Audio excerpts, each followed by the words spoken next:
Scooter दौड़ाया पहुंच गए। वहां पर माताजी बैठी हुई थी। माताजी पहचान गई तो वहीं सुबह वाले कहने की बाबू साहब 35 रुपए किलो, बस अब मोलभाव मत करना। शर्मा जी मुस्कुराकर कहने लगी कि अरे माताजी कोई मोल भाव नहीं, आप तो 2 किलो सेब जो है पैक कर दो और ये 100 रुपए रखो। तो कहने लगी अम्मा कि मेरे पास में खुले नहीं है। शर्मा जी ने कहा खुले की जरूरत नहीं है, आप रख लो। 100 रुपए में 2 किलो 50 रुपए किलो में अभी देख आया हूँ किसी और दुकान से, बड़ी सी दुकान से, मैं तो आपके यहाँ से लेके जाऊंगा। माता जी की आंखों में आंसू आ गए। कहने लगी मैं क्या बताऊं, हमारी ऐसी हालत हो गई कि सड़क किनारे फल बेचने पर मजबूर हूं। मेरे पति की मृत्यु हो गई, वो बीमार थे और कर्जा भी बढ़ गया था। इस चक्कर में सब जाता रहा। अब ये नौबत आ गई, बस सड़क किनारे कुछ फल लेकर के आ जाती है, इस उम्मीद में कि कोई खरीद लेगा। कोई खरीदता ही नहीं। शर्मा जी ने कही ऐसी बात मत करो, मैं कल सुबह फिर आऊंगा थोड़े और पैसे लेकर के, और मेरे पैसे रख लेना, कर्जा चुकाना, दुकान चलाना, सब अच्छा होगा। घर पर पहुंचे जाकर के मिस्ट्रेस शर्मा को 2 किलो सेब दी और कहा कि रख लो और मुझे 500 रुपए का एक नोट ला करके दो, कल किसी की मदद करनी है। मैडम ने पूछा कि क्या हुआ, तो पूरी कहानी उन्हें सुनाई और कहने लगे कि हम पता नहीं क्यों मोल भाव करते हैं।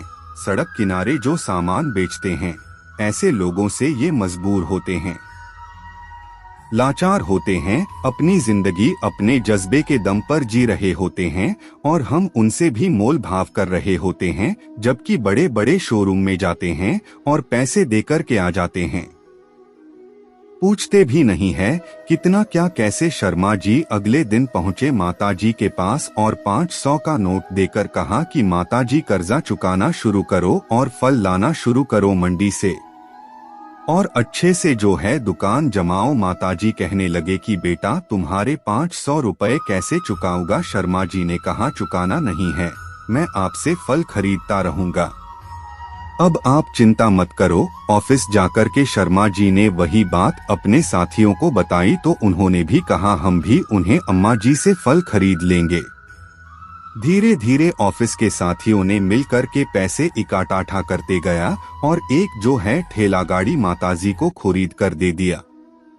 इस कहानी की सीख, हमेशा दूसरों की मदद करना, क्या पता आपकी छोटी सी मदद किसी की जिंदगी बदल जाए। छोटी ही सही लेकिन मदद जरूर करना। आप दूसरों की मदद करते रहिए, भगवान आपका मदद करेगा, और मोल भाव करना बंद कीजिए। धन्यवाद एल। क्योंकि मेरे हिसाब से फेल का मतलब है आप अपने भविष्य को नहीं बदल सकते, लेकिन आप अपनी आदतों को बदल सकते हैं और आपकी आदतें आपका भविष्य बदल देगी। दुनिया में सबसे खुशी का एहसास तब होता है जब आप एक लक्ष्य निर्धारित करें और उस लक्ष्य को प्राप्त कर ले। जो लोग आपसे कहते हैं कि आप नहीं कर सकते या आपके द्वारा ये कार्य नहीं होगा, वो शायद वही लोग हैं जिसे डर है कि आप कर सकते हो। अब्दुल कलाम। सुबह की नींद इंसान के इरादों को कमजोर बना देती है, मंजिल को हासिल करने वाले कभी देर तक नहीं सोते, इंतजार करने वाले को उतना ही मिलता है जितना कोशिश करने वाले छोड़ देते हैं। लगातार हो रही असफलता से निराश कभी नहीं होना चाहिए, क्योंकि गुच्छे की आखिरी चाबी ताला खुल ही जाता है। लोग आलसी नहीं है, उनके पास सिर्फ ऐसे लक्ष्य नहीं है जो उन्हें प्रेरित कर सके।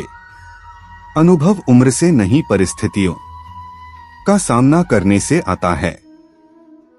मैदान में हारा हुआ इंसान फिर से जीत सकता है।